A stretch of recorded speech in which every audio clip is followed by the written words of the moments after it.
தினமணி நேயர்களுக்கு வணக்கம். T20 உலகக்கோப்பையின் முதல் அரையிறுதி ஆட்டம்ல தென்னாப்பிரிக்கா ஜெயிக்குமா இல்ல நியூசிலாந்து ஜெயிக்குமா அப்படின்னு ஒரு கேள்வி கேட்டிருந்தோம் நம்ம. ஆனா நீ எத்தனை முறை வேணாலும் ஜெயிச்சாலும் பரவாயில்லன்னு சொல்லி இந்த முறை நான் தான் ஜெயிப்பேன்னு நியூசிலாந்து போட்டு நசுக்கி அனுப்பிச்சிருக்காங்க தென்னாப்பிரிக்காவை. ஸோ அதை பத்தி பேசுறதுக்காக தமிழ்வேந்தன் நம்மளோட இணைஞ்சிருக்காங்க.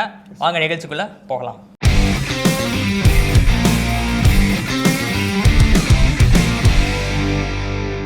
என்ன தமிழ் T20 உலகக்கோப்பையில் வந்து நியூசிலாந்து வந்து எங்களை தோக்கடிச்சதே இல்லை அப்படின்ற ஒரு பெரிய ஒரு கான்ஃபிடன்ஸோட தென்னாப்பிரிக்கா போனாங்க. ஆனால் வந்து நசுக்கி அனுப்பிட்டாங்க அப்படின்னு சொல்லலாம். அந்த மாதிரியான ஒரு ஆட்டம் வந்து நான் இவ்வளோ வந்து ஈஸியஸ்ட்டு ஒரு ஒன் சைட் கேமாக இருக்கும் அப்படின்னு நான் எதிர்பார்க்கல. எங்கே கோட்டை விட்டாங்க தென்னாப்பிரிக்கா அணி வந்து அவங்களோட கோட்டை வந்து ஃபஸ்ட் டாஸ்லேயே அவங்க கோட்டை விட்டாங்கன்னு தான் சொல்லுவோம். டாஸ் அவங்க கையில் இல்லாட்டினாலுமே இந்த மேட்ச்சுக்கு நம்ம டாஸ் வந்து குரூஷியல் ஃபேக்டர்னு பார்த்துருந்தோம். நியூசிலாந்தோட கேப்டன் டாஸ் வின் பண்ணிட்டு அவர் கரெக்டாக வந்து நான் பவுல் பண்ணுறப்ப அப்படின்னு எடுத்தாரு. டாப் ஆர்டர் பேட்ஸ்மேன்ஸை வந்து மார்க்ரம் அண்ட் குவிண்டன் டிகாக் ஒவ்வொருத்தராக விக்கெட் காலி பண்ணும்போது தெரிஞ்சு போச்சு. இவங்க ஒரு பிளான் பண்ணி விட்டாங்க. கோல் மெக்கன் யூஸ் பண்ணி 2 பேரை விக்கெட் தூக்கிட்டாங்க. நியூசிலாந்து அட்டகாசமாக ஒரு பிளானில் வந்தாங்க. எஸ் ஆமாம், நியூசிலாந்து அட்டாக் பண்ணி ஒரு நல்ல பிளான் வந்ததுனால இவங்க நான் இங்கேருந்து வந்தாலும் பரவாயில்ல, நான் இங்கே வந்து எப்படி விளையாடுறேன் பாரு, ஒரு 10 நாள் அங்கே இருந்தாலும் பரவாயில்லன்னு சொல்லிட்டு இங்கே சூப்பராக விளையாண்டுட்டாங்க. அந்த ஃபஸ்ட்டு அந்த பேட்டிங் தான் சொதப்பிட்டாங்கன்னு தோணுது. அங்கே தான் வந்து அவங்களுக்கு வந்து ஒரு மைண்ட் கேம் வந்து ஒரு பிரேக் ஆனது. வந்து இது வரைக்கும் நல்லா கான்ஃபிடென்ட்டாக ஒரு அன்பீட்டனாக வந்த டீம் வந்து திடீர்னு சொதப்புறாங்க. எங்கே சொதப்ப முடியும்? பழைய தென்னாப்பிரிக்காவை பார்த்த மாதிரி என்ன பண்ணிட்டாங்கன்னா வந்து சொதப்பிட்டாங்க பேட்டிங் வந்து. ஸோ அதான் அவங்க நியூசிலாந்து எந்த இடத்துல ஜெயிச்சாங்க அப்படின்னா வந்து ரொம்ப டாக்டிக்கலான மூவ் எடுத்தாங்க. நம்ம ரைட்டை வந்து நீஷம் விளையாடுவாரா இல்லை கான்கி விளையாடுவாரா மெக்கான்கி விளையாடுவாரா அப்படின்றது கண்டிஷன்ஸ் பொறுத்து விளையாடுவாங்க அப்படின்னு நினச்சேன் நான். ஆனால் அவங்க வந்து தெளிவாக 2 பேருமே வச்சுட்டாங்க. ஈஷோதியை வெளில அனுப்பிட்டாங்க. மேட் ஹென்ரி எதிர்பார்த்த மாதிரி உள்ள வந்துட்டாங்க. மெக்கான்கி உன் வேலை வந்து அங்கே 3 லெஃப்ட் ஹேண்டர்ஸ் இருக்காங்க, அவங்க 3 பேர்த்து நீ விக்கெட் எடுக்கிறது தான் உன் வேலை அப்படின்னாங்க. வந்தார், 2வது ஓவர் போட்டார், டிகாக்கையும் ரிக்கில்டனையும் விக்கெட் எடுத்தார். வந்த வேலை முடிஞ்சல போய் வீட்டுக்கு போய் சாப்பிட்டு ரெஸ்ட் அப்படின்னு மெக்கானிக் அதுக்கப்புறம் யூஸ் பண்ணாமல் அனுப்பிட்டாங்க. அதில் உடஞ்சு போன தென்னாப்பிரிக்கா பேட்டில் வந்து கொஞ்சம் அதிர்ச்சி ஆச்சுன்னா அவங்களோட ஸ்ட்ரென்த்தே வந்து டாப் 3 தான் வந்து நிறையா அடிச்சுட்டே இருந்தாங்க கன்சிஸ்டண்ட்டாக. ஸோ அதில் மிஸ் ஆனதுனால அவங்க கொஞ்சம் திணறின மாதிரி இருந்தது. இருந்தாலுமே கூட அவங்க பவர் பிளேயில் ஓரளவுக்கு ரன் எடுத்தாங்க. கிட்டத்தட்ட 50+ ரன்ஸ் வந்துருச்சுன்னு நினைக்கிறேன். பவர் பிளேயில் ஓரளவுக்கு ரன் மேட்ச் பண்ணிட்டாங்க. திரும்பவும் வந்து அவங்க சிக்னது எங்கே அப்படின்னா பவர் பிளேக்கு அப்புறமா சாண்ட்னர் ஓவரில் கொஞ்சம் ரன் போகலாம் அப்படின்ற ப்ரெஷரில் ரச்சின் ரவீந்திராவை டார்கெட் பண்ண ஆரம்பிச்சு இவர் அவுட் ஆயிட்டாரு. நம்ம மார்க்ரம் அவுட் ஆயிட்டாரு. விக்கெட் விட ஆரம்பிச்சு மறுபடியும் வந்து ரச்சின் ரவீந்திரா அங்கேருந்து கேம் எடுத்துட்டு போயிட்டார். மறுபடியும் வந்து இதில் மேட்ரு என்னன்னா 2 கேட்ச் வாய்ப்பு, ஏடன் மார்க்ரம் ஒரு கேட்ச் வாய்ப்பை நியூசிலாந்து தவற விடுவாங்க. அதுக்கப்புறம் என்ன கேட்ச் பிடிக்கலையாச்சு இன்னொன்னு தரேன் அப்படின்னு மார்க்ரம் கொடுத்த மாதிரி இருக்கும். அந்த இருக்கும் அதே அது கூட கொஞ்சம் கீழே ஒரு ஃபிங்கர் இருந்த மாதிரி இருந்தது. தெரியல அது எப்படின்றது தெரியல. Daryl Mitchell பிடிச்சாரு. ஸோ அதே மாதிரி தான் மில்லருக்கு நடந்துச்சு. மில்லருக்கு அதே மாதிரி கிரென்ஃபிளிக்ஸ் வந்து என்னென்னமோ பண்ணி கடைசியாக ஜம்ப்லாம் பண்ணி கேட்ச் விட்டுருவாரு. அப்படியா நான் இதே ஒரு இன்னொரு கேட்ச் தரேன் அப்படின்னு சொல்லிட்டு மில்லரும் ஒரு கேட்ச் எடுத்து அவங்க ஸ்பின்னர்ஸில் கொஞ்சம் மாட்டிக்கிட்டாங்கன்னு நினைக்கிறேன். அந்த சாண்ட்னர் ஓவரில் ரன் போகாத ப்ரெஷர் இல்லையா என்னன்னு தெரியல. ரச்சின் ரவீந்திராவை டார்கெட் பண்ணணும் அப்படின்னு நினைச்சாங்க. ரச்சின் ரவீந்திரா வந்து இந்த T20 உலகக்கோப்பையில் நியூசிலாந்துக்காக அதிக விக்கெட் எடுத்திருக்காங்க. ஏதோ அவர் ரெக்கார்ட் வச்சிருக்காரு. அவர் பேட்டிங்கும் சரி பவுலிங் சரி நல்லா பண்ணியிருக்காரு. இங்கே என்ன பண்ணிட்டாங்கன்னா விக்கெட்டுக்கு மேலே எடுத்திருக்காரு. அந்த T20 உலகக்கோப்பை 11 விக்கெட் சம்திங் எடுத்திருக்காருன்னு நினைக்கிறேன். வந்து இந்த T20 உலகக்கோப்பையில் பார்த்தீங்கன்னா இங்கே தென்னாப்பிரிக்கா ஏதோ பலோன்னு பேசிட்டு இருந்தோம். இந்தியாவிலே விளையாடுறாங்கப்பா, ஹோம் கிரவுண்டுப்பா, அகமதாபாத் தான் இந்தியாவோட ஒரு தென்னாப்பிரிக்காவோட ஹோம் தெரியுமா அப்படின்லாம் பேசிட்டு இருந்தது போயிட்டு அங்கே தான் தப்பு மாட்டிட்டாங்கன்னு தோணுது. வந்து அகமதாபாத் அண்ட் டெல்லி இங்கே 2 இடத்துலையும் மட்டும் விளையாண்டு அவங்களுக்கு வந்து ஈடன் கான்செப்ட் இருக்குன்னு தெரியல. வந்து சவுத் ஆஃப்ரிக்காவோட கேப்டன் சொல்லியிருப்பாரு இந்தியா தானே அப்படின்னு நினைச்சிருப்பாங்க. அது கேப்டன் மார்க்ரம் கரெக்டாக சொல்லியிருப்பாரு. வந்து பிக்கெட்ஸில் வந்து ரொம்ப ஸ்லோவாக இருந்துச்சு. நாங்கள் எதிர்பார்க்குற அளவுக்கு வந்து ஃபாஸ்ட்டாக வரல, ஸ்லோவாகி வந்துச்சு. இதை வந்து எங்களை வந்து ஒரு அவுட் ஸ்மார்ட் பண்ணிட்டாங்க நியூசிலாந்து. நல்லா விளாண்டாங்க, பேட்டிங்லையும் சரி பவுலிங்லையும் சரி அப்படிங்கிற மாதிரி வந்து அவர் வந்து அக்செப்ட் பண்ணியிருப்பாரு. அவங்க வந்து நல்லா விளாண்டாங்க, ஜெயிச்சிட்டாங்க. ஆனால் நாங்கள் வந்து இதுக்காக மோசமாக விளாண்டோம் இல்லை, நாங்கள் வந்து இந்த டோர்னமெண்ட் நல்லா விளாண்டோம், பாய்ஸ் வந்து ரொம்ப நல்லா விளாண்டாங்க. ஆனால் வந்து இப்போதைக்கு எங்களால் கடைசி இந்த நாக் அவுட் மேட்சை வந்து கிராஸ் பண்ண முடியல அப்படின்னு சொல்லிட்டாரு வந்தவர். ஸோ அதுதான் அதுலேயே வந்து தென்னாப்பிரிக்கா பேட்டில் வந்து ஒரு மாதிரி உடஞ்சு போயிட்டாங்க. ஃபினிஷிங்கில் நம்மளே வந்து பலமுறை பேசியிருக்கோம். அந்த அணி பேட்டரியில் வந்து ஆரம்பத்தில் தடுமாறினாலுமே கூட மார்க்கோ யான்சன் பலமுறை வந்து அந்த அணியோடைய ஸ்கோரை காப்பாற்றிருக்காரு அப்படின்னு சொல்லலாம். நேற்றுமே கூட வந்து அவர் தான் வந்து அந்த அணியை கொஞ்சம் காப்பாற்றி ஒரு 160க்கு மேலே போணுச்சு அப்படின்னா மார்க்கோ யான்சன் தான் கிரேட்டு. அவர் 50லாம் போட்டு என்னமோ பண்ணி எப்படியோ கொண்டு கடைசி ஓவரில் மட்டும் தான் திருப்பியும் வந்து ரன் போலன்னு நினைக்கிறேன். கண்டிப்பாக வந்து ஒரு மார்க்கோ யான்சன் தான் வந்து என்ன பண்ணாருன்னா நீங்கள் சொன்ன மாதிரி அவர் காப்பாற்றி 50 போட்டார். 170ங்கிற டார்கெட் வந்து ஃபிக்ஸ் ஆகிறது காரணமாக தான். ஆனால் 170 ரொம்ப கம்மியான டார்கெட் அந்த இடத்துல வந்து 190 அடிச்ச வெஸ்ட் இண்டீஸ் வந்து 210 அடிச்சிருக்கணும் அப்படின்னு சொல்கிறாங்க.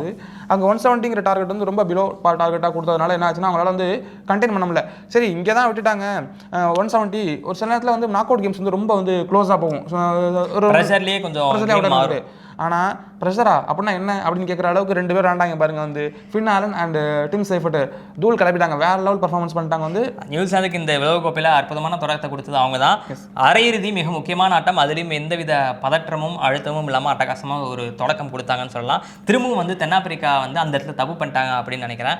இந்தியாவுக்கு எதிராக வந்து அபிஷேக் சர்மா இருக்கிறாரு, இஷான் கிஷன் இருக்கிறாருன்னு சொல்லி மார்க்ரமை கொண்டு வர தெரிஞ்ச அந்த அணிக்கு நேற்று வந்து 2 வலதுகை பேட்டர்கள் இருக்காங்க அப்படின்ற நேரத்தில் ஒரு இடதுகை சுழற்பந்து வீச்சாளர்னா மகாராஜா கொண்டு வரணுன்றது ஏன் தெரியல அப்படின்றது தெரியல. அவங்க எங்கே மாட்டிக்கிட்டாங்கன்னா மிடில் ஓவர்ஸில் ஓரளவுக்கு ரன்ஸை ட்ரை பண்ணணும் அப்படின்னா மகாராஜ் தேவை, மிடில் ஓவர்ஸில் விக்கெட் பண்ணால் மகாராஜ் தேவை, ப்ரெஷர் பண்ணுறதுக்கும் அப்படின்னு சொல்லி அவரை வச்சு பார்த்தா பவர் பிளேலயே வந்து கேமை முடிச்சு பாயிண்ட் சொல்லிட்டீங்களா, கடைசியில் ஜெயிச்சிட்டாங்களா அப்படிங்கிற மாதிரி ஆயிடுச்சு. 6 ஓவரில் 84 ரன் அடிச்சு இதுக்கப்புறம் மகாராஜ் வந்தாங்கன்னா யார் வந்தாங்க?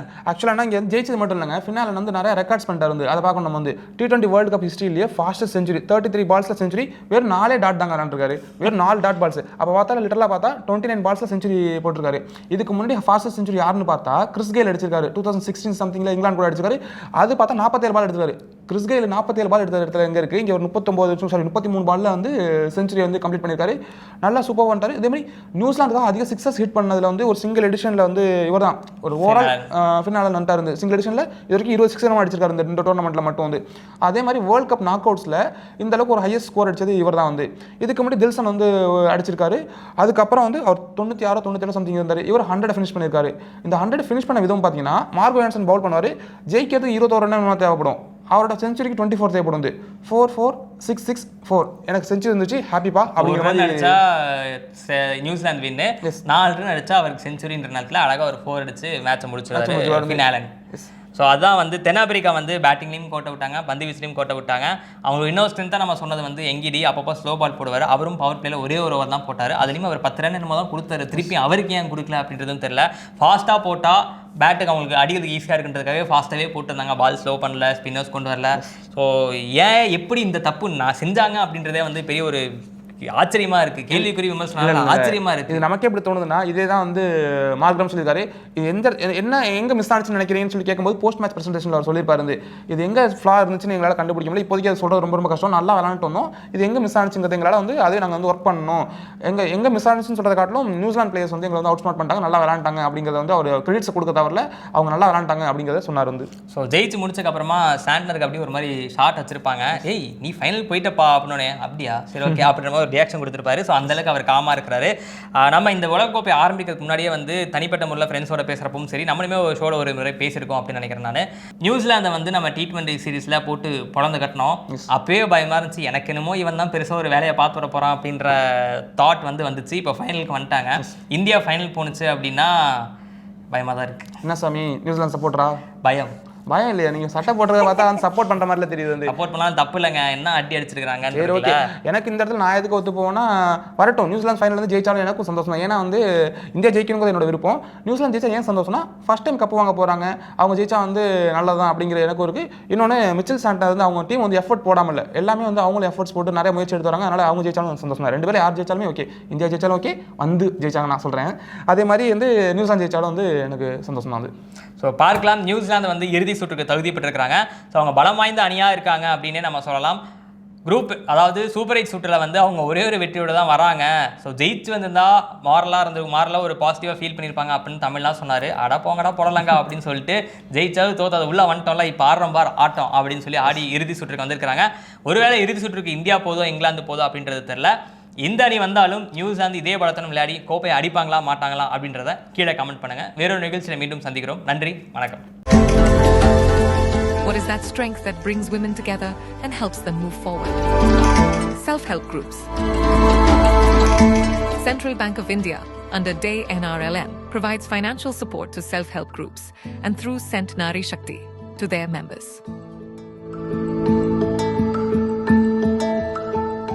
Central to you since 1911.